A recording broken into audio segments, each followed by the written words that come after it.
save me some.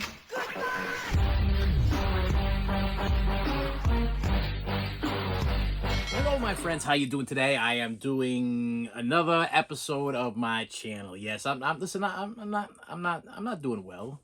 I'm going to share a little story with you. I do have some packages. Let me see what I got over here. I got one package, two packages where it looks like double something in here, and I got a third package of something that I opened up because it was delivered at like 9:30, 10 o'clock at night, and didn't make any sense. I was afraid it was from my friend from China that was trying to kill me.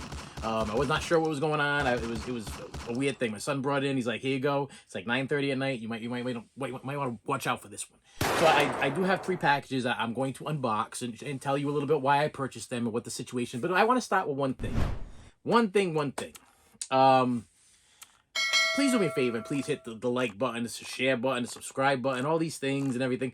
And I need a little help to get this channel going a little bit. Now, I just recently watched a video, well, I watched it a couple times, of a fellow YouTuber named Born to be Rad, okay? And he did a video on pretty much how physical media is becoming a little bit crazy, okay? Now, listen, I will never stop buying physical media, but there's something going wrong with the Matrix, okay? I'll tell you right now, I think we took the wrong pill somewhere, and we're letting the companies take full advantage of us. I think we're being taken advantage of because we are now double dipping, triple dipping, quadruple dipping. I don't know about you, but I can just look around this room and I can see like I have 4, 5, 6, 7, 8, 9 copies of the same movie in a different format or a different form or a different video type, or it might have some bonus features or something. Something's not right. Now, I will tell you, I'm getting, as we're progressing here, I'm getting a little bit older. I've been doing this channel for about 3 years now,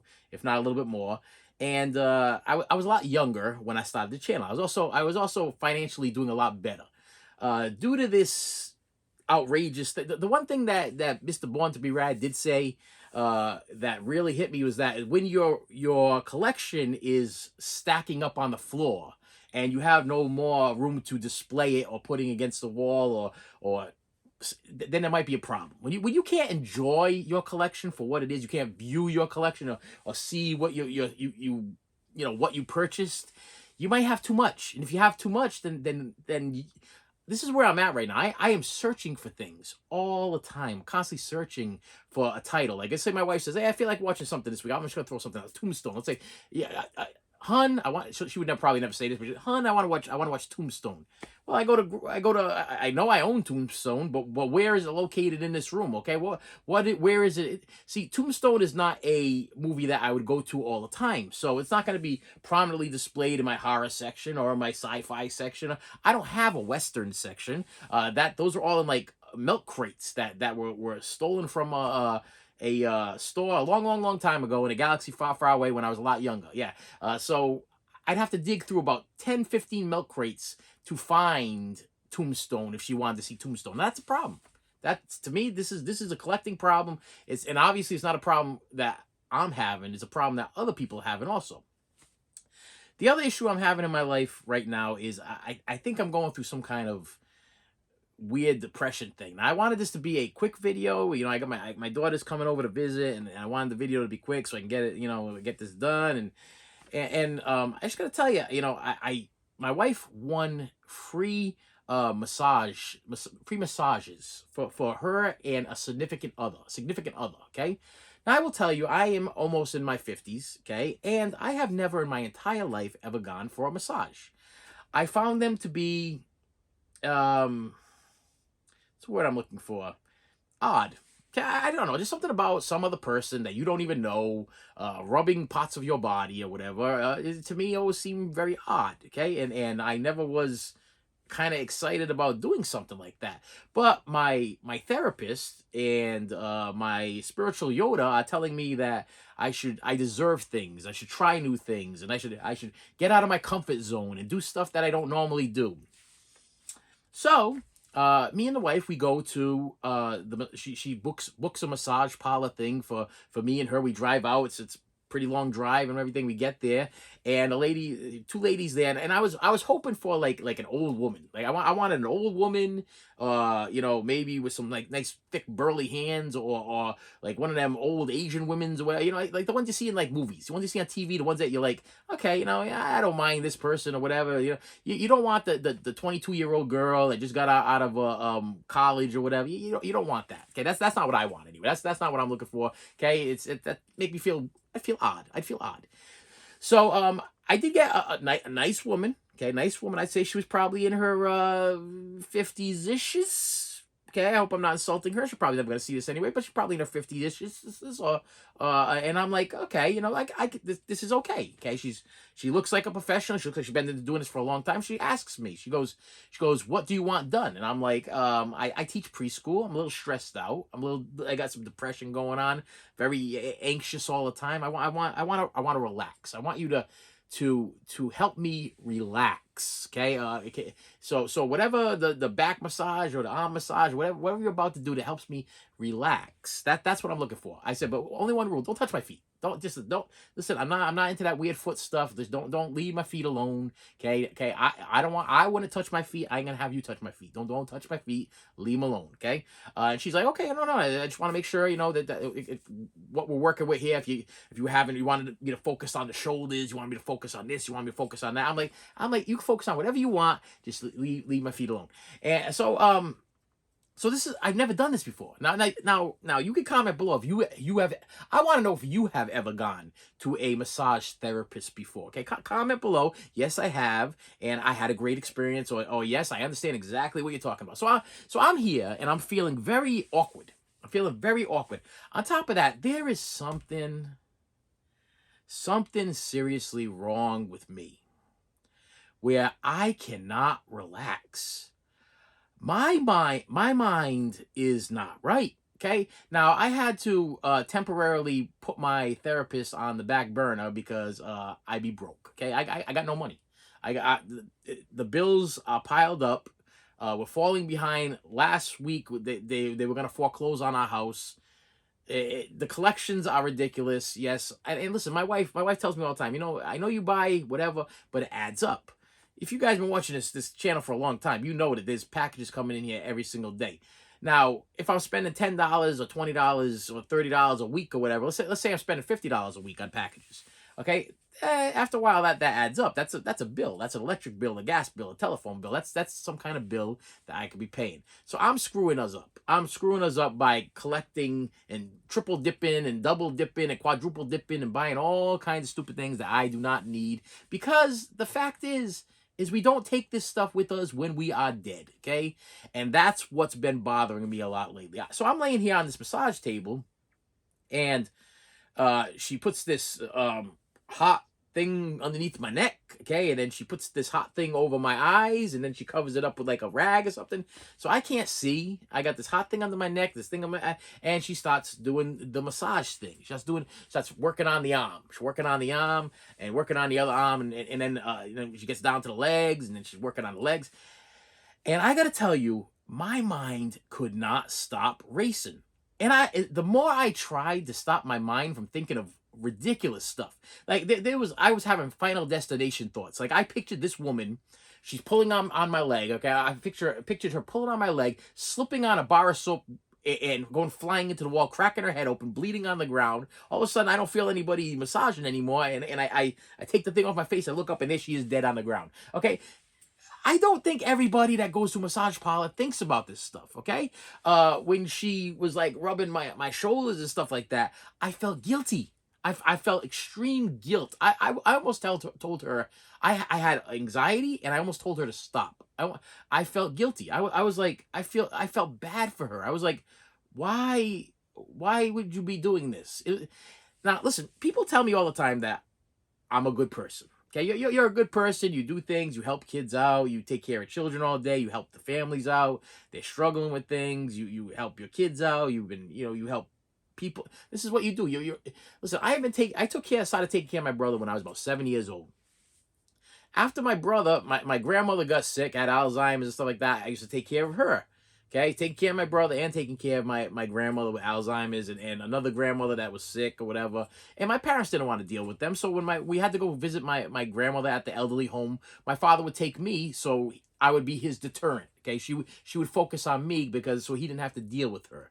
And then my other grandmother, she lived right across from us, and my parents didn't want to deal with her either. Okay, they would literally tippy toe around the house, because the house is with, like, we both lived on the third floor, so she could see from her window right into our window. So my father and mother would literally come home, and they would get on their knees and crawl so that she wouldn't know that they were there. They pocket far up the street as they could, hide around corners, but she'd always find out. And then we get a phone call, and the poor thing is, the poor thing, she was on disability. She had problems with her legs. I think she had arthritis in her legs, really, really bad.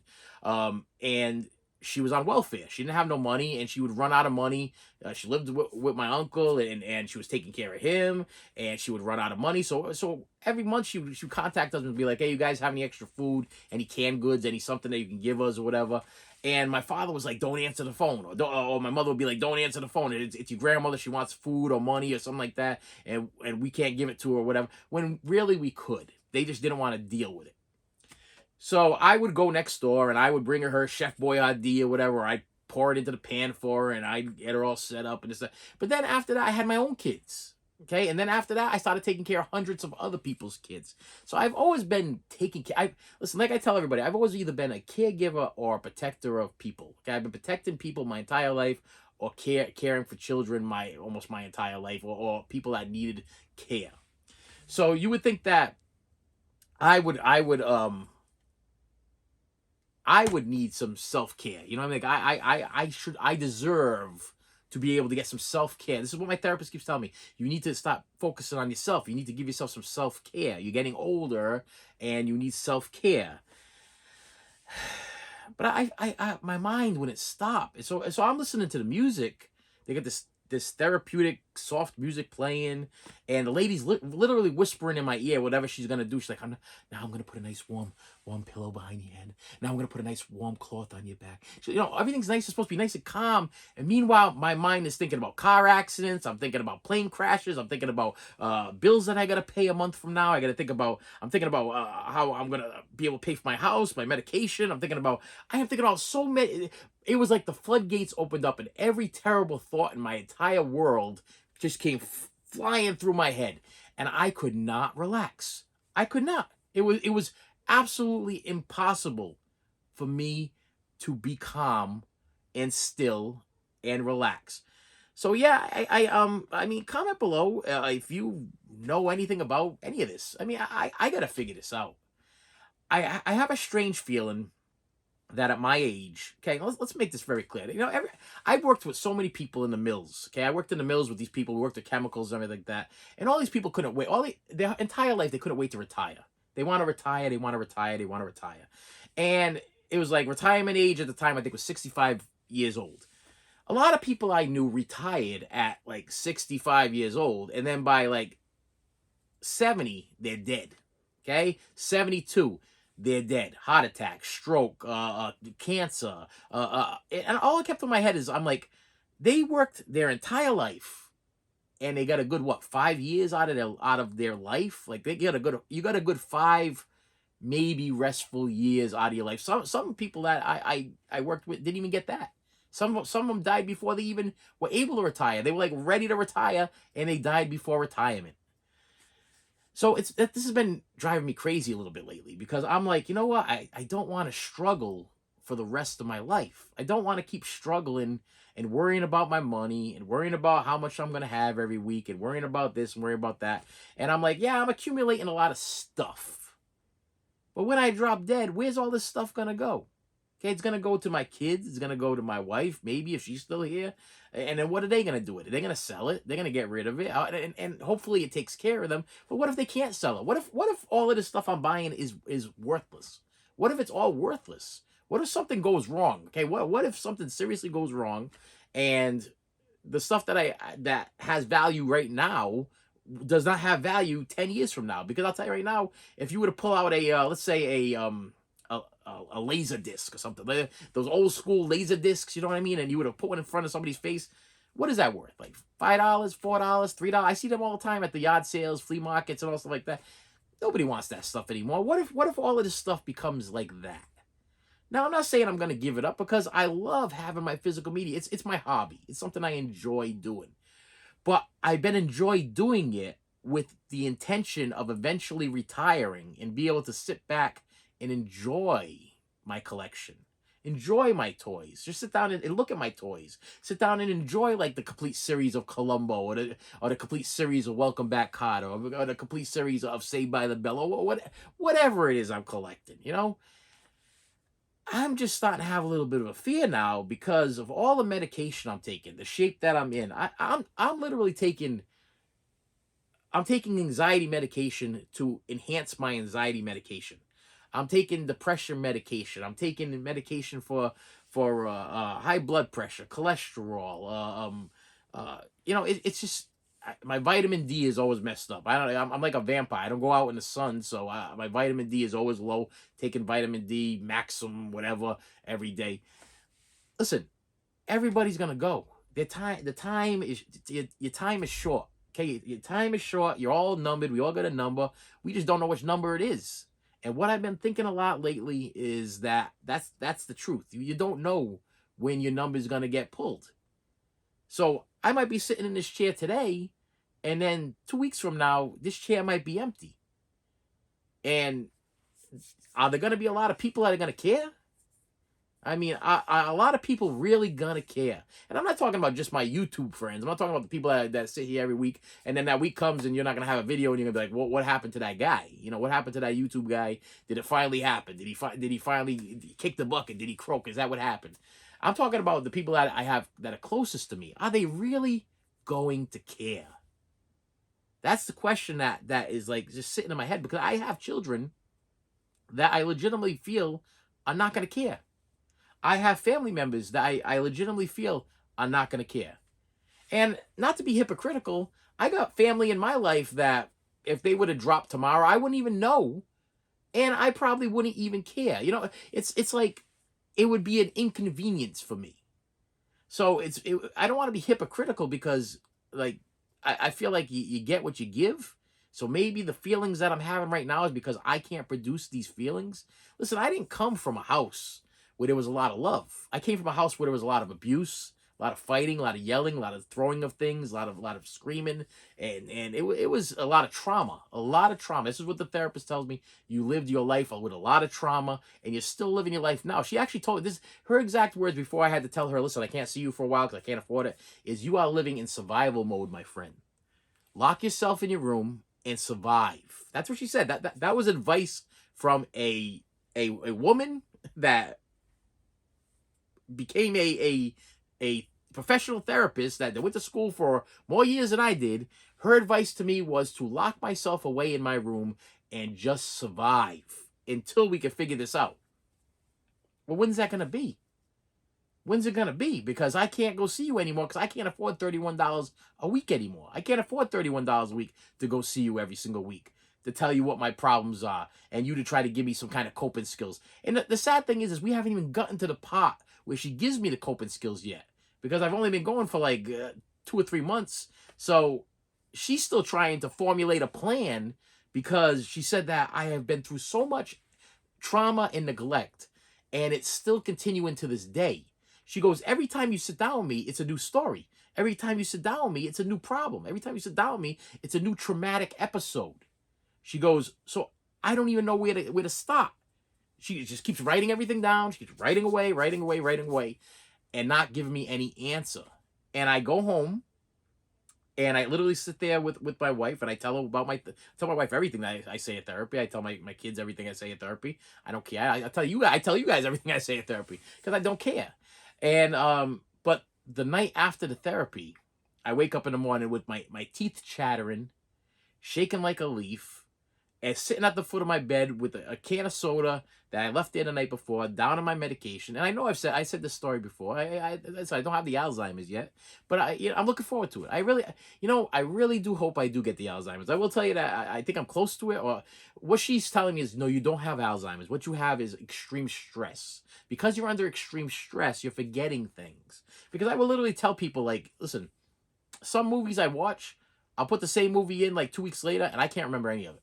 I cannot remember one thing that happened in that movie. So I make a joke. I always make a joke. I say, well, Alzheimer's is gonna be great because it's gonna be like watching Goonies for the first time, or watching Star Wars for the first time, or watching Toy Story for the first time. It's gonna be like a first time thing every time I have my Alzheimer episode. Okay, I don't even think that's a word, but I'm using it, Alzheimer. When I have the Alzheimer's. Okay. So yeah, I went to the and on top of the massage parlor thing, after we were done, they give you water and they tell you to make sure you stay hydrated. And she gives me this little shot glass of water, and I down the shot glass of water as fast as I can, and I ended up choking, spitting water all out of my face. My wife's patting me on the back. I felt embarrassed. I felt stupid. It figures I had to end it like that. She's like, how you doing? You feel relaxed now? You feel everything feel good?" I'm like, "No, I feel guilty. I feel guilty that you had to do what you just had to do to me." I said, "I feel guilty. I'm sorry, but that's the way I feel. I feel, listen, not that you didn't do a good job. You did a good job. I'm very happy with what you did. But I feel like I don't deserve to be happy.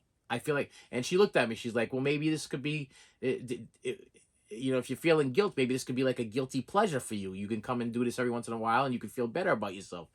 And as I drove off, I told my wife, I said, "I don't think so. I don't think I'll ever feel good about myself for something like this. Okay, I don't think I deserve it. I don't think I deserve peace. I don't think I deserve to be not worrying about stuff. I don't think I deserve it. I think I've been doing it my entire life, and I don't know anything different. I don't know anything different but worry and abuse and neglect and trauma and taking care of other people besides myself." Let's get to the packages. Okay, let's go to this one that was opened. It wasn't open. I opened it, and it has to do with something that I put over here a couple weeks ago. Did I put it over here a couple weeks? And this is what I'm talking about. This is the problem. Yeah, I this stuff still is not put away, and I have no idea what I did with this damn thing. Let me see. Okay, all right. It's the 4K version of Trick or Treat. Yeah, I bought the Blu-ray version. Don't even know what the heck I did with it. I put it over here somewhere. I can't find the damn thing. What the heck did I do with it? I know I didn't put it away yet because I didn't know where I was gonna file. Did I put it over there? Maybe I did. Maybe I put it in the horror section. I don't even remember. Yeah, this is the 4K Ultra HD special edition that was on back order from Trick or Treat Studios. No, not Trick or Treat Studios. Sorry, from Arrow Video for a long time. It was on back order for a long time. So it finally came in. Yeah, but it came in at like 11 o'clock at night. Didn't make any sense to me. All right, I'm moving right along here because like I said, I was waiting for my daughter to show up. She just texted me, said she showed up, and I don't want to leave her waiting. She got things to do too. And I have nothing to cut anything open up with over here. What the heck is going on? I have a what the hell are these things? Tweezers. I got a pair of tweezers. Well, I guess they work, right? Probably not gonna work. If my wife needs them for something else later on, she probably ain't gonna be too happy about the situation. But hey, I'm using them now anyway. Yeah, I gotta talk to my daughter about something. I got some kind of situation going on. And it is a Blu-ray Steelbook Scream Factory version Steelbook. Yeah, not by choice, because I don't care about Steelbooks, but this is the only way to get this at the time when I ordered it, and it is Winnie the Pooh 2 Blood and Honey, the Steelbook. For you people to ask you, how do you keep your Steelbooks protected? I try not to open them. And if I do open them, I just slide them into plastic covers. That's it. And then I put them away. And I try not to watch them that much. I'll probably, if this is halfway decent, I'll probably pick up the regular Blu-ray. Once again, there we go with the double, triple dipping. Because I don't think that the Steelbook is the superior form of thing. I mean, just for an example, yeah. I mean, I got my copy of Maniac over here that I picked up, whatever. I mean, this is, you could work with this. This, I could tap it on things. It's nothing's gonna happen to this. I could drop it on the floor about 10 times. The disc might fall out, but that's about it. This thing right here, you drop it once on a corner or something, and that's the end of it. You got a big dent in it. It's a big eyesore. This plastic thing over here is plastic. It cracks sometimes. I have ones that cracked over here, cracked over there. And I was just sliding them back in the set. And then you can't replace a Steelbook cover. You can't. You'd have to buy a whole brand new Steelbook or just a whole new cover. So, yeah. Winnie the Pooh, Blood and Honey. I didn't even see the first one yet. I have not even put the first one in yet. Last package I'm gonna open up here is from Blow Out of Here Video, and we all know Blow Out of Here Video is one of my go-tos. Besides, what's the other one I've been doing lately? Doesn't matter. I can't remember, and I'm not even gonna try to rummage through my thoughts to try to figure it out. We got two movies here. Oh, okay. All right. I got it. All right. We got the Dark Knight of the Scarecrow 1 and 2 double feature, which is a great movie. If you know, Dark Knight of the Scarecrow 1 is actually made for TV movie that was excellent. Somebody told me about this movie. It was another it was a viewer told me you got to see Dark Knight of the Scarecrow. It's like one of their go-to Halloween movies, and I was like, okay. So I bought the Blu-ray, and then this 4K set came out, and I was like, I don't have Dark Knight of the Scarecrow Part 2, so maybe that's decent. I hear it sucks. Okay, I hear it really sucks bad, but it was cheaper for me to buy this set than it would be to buy the individual 1 and 2. I already own 1. I would have to buy 2. It was cheaper to buy this set. So, yeah, if you've never seen Dark Knight of the Scarecrow, you're in for a treat. It's a made-for-TV movie. Stars a lot of actors that you would be like, yeah, I know him, and I know him, and I know him, and I know... Yeah, that's where I found myself. I found myself sitting there going, I know half these people. This is great. And the last one I have here is something that I wish would have had a slipcover. Now, even though I'm not a big slipcover maniac, yeah, there's no slipcover. Yeah, it's Poltergeist 2, The Other Side, which I got to tell you, I love the Poltergeist franchise. God rest her soul, the little girl that played Carol Ann. Is it gonna say? Please say her name so I don't mess it up. I hate not giving the proper Heather O'Rourke. Heather O'Rourke. If you don't remember Heather O'Rourke, I believe she started out on Happy Days. I believe she was the adopted daughter of Fonzie, and then she did the Poltergeist movies. Or I could be mistaken. She could have did the Poltergeist movies first, and then she could have been the adopted daughter of Fonzie later on in life. Because I think Fonzie had a spin-off afterwards where Fonzie was like trying to impress the girl's father. So, listen, it was a thing. If you watch Happy Days back in the day, Heather O'Rourke played the daughter, and I've always been a big fan of Poltergeist. And this is the 4K Blu-ray combo pack. And as you know, if I'm going to buy a 4K, I got to get the Blu-ray.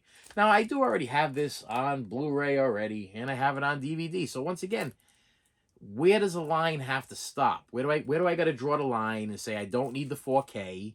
Because it seems like the more 4Ks we're buying, the more they're starting to sell less Blu-rays, which will mean eventually there will be no more Blu-rays, kind of like the DVDs are starting to dwindle away and the VHSs have gone. You know, pretty soon, my own stupidity is gonna push the Blu-ray franchise out the window. It's gonna push it out there, and we're gonna have nothing because I'm buying the 4Ks, and they're gonna think, well, if he's buying the 4Ks, it's because he likes the 4K better. No, I've been buying the 4Ks because you keep sticking the Blu-rays in there. If you don't stick the Blu-rays in there, I have a tendency not buying the 4Ks because I don't like the 4Ks. I don't care for the 4Ks because I watch too many YouTubers, and I've had some issues with the 4Ks, with the color, the way it looks. Listen, so I'm old school. Sometimes I like my stuff to be a little grainy. Sometimes I like it to look like it did the way I saw it originally on channel 56 or 64, channel 25 back in the day, or 12, 10, and 6 or whatever, or even in the movie theater. I like to have that little grainy thing every once in a while. Listen, not everything in this world has to be perfection. Now, you guys that are like big movie fanatics and everything, you're like, I gotta have my 4K. Think of how many 4K movies you've complained about. Let me just throw one out there, okay? Really, really, really quick. How about Terminator 2 Judgment Day on 4K when that came out originally? And I think they re-released that since then, but it had an original release. Everybody hated that. They didn't like the color. True Lies complained about that. All that stuff by James Cameron, The Abyss and everything. Oh, we don't like that. We don't like that. Listen, what do you like? What is? I mean, yeah, it's a hit or miss. But with Blu-ray, it just seems like you get what you pay for. You get exactly what you're looking for when it comes to the Blu-ray. And with that said, my friends, yeah, I got to go have a talk with my daughter. I'm gonna go have a talk with my daughter because she came home to visit, And I'm not gonna sit here and talk anymore about nothing, because I got nothing more to talk about. With that said, my friends, listen, I would really appreciate you hitting the subscribe button, hitting the like button, hitting the bell button for notifications. Comment below, comment something, write something in the dang comments, because this YouTube algorithm thing, I don't know how it works, but if you don't comment and you don't like and you don't share and you don't subscribe, you don't hit the bell, you don't do all that stuff, I don't get no recognition. And I am never gonna get that damn play, but I'm gonna be long dead and buried, and probably about 50 years from now, okay? Because these things are gonna stay on YouTube and they're gonna keep playing them over and over again, and somebody's gonna be like, I want to watch a video on Poltergeist, and I'll usually put Poltergeist 2 or whatever in the sub thing or whatever, and so they'll know what they're looking for, and they'll find it, and while I'm dead, my count will go from like 55 views to 1,000 views, to 10,000 views, to 100,000 views. Next thing you know, my wife will be receiving my play button. Maybe she could put on my headstone. Listen, let's get into gear, my friends. Please do me a favor. Hit the like button, hit the subscribe button, share with your friends, get your wife on board, get your kids on board, have them subscribe to this thing. Let's get this going. Listen, I'm asking nicely. I would really appreciate it. Things have not been very kosher lately. And with that said, my friends, thank you so much for stopping by. I appreciate you. And I will see you later. You should have saved me some.